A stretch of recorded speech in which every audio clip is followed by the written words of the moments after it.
if you suspect you've got a vacuum leak, another thing that you would want to do during that tune-up is just tighten down all the carburetor mounting bolts.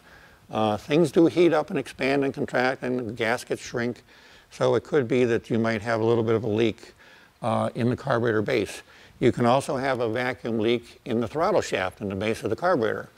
That carburetor opens and turns thousands and thousands and thousands of times. They will wear, and you can suck a little bit of air through the base of the carburetor, through the throttle shaft. One thing you can do with this is turn the engine off, hold your hand over the top of the carburetor, and crank the engine and see what kind of vacuum you get. If you're not getting any kind of a reading, it means it's sucking air someplace else, because it's not coming down through the top of the carburetor where it's supposed to.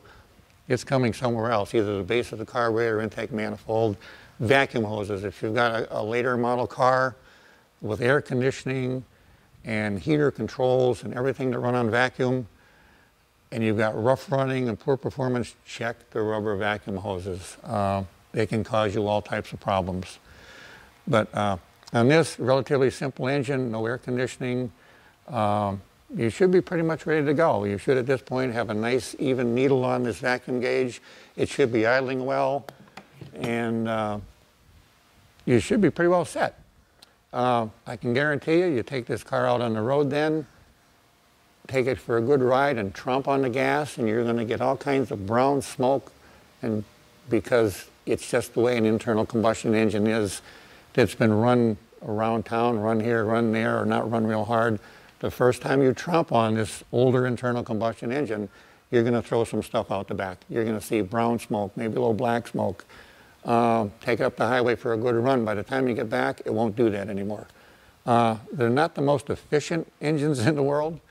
They're good. The newer engines are unbelievably fantastic.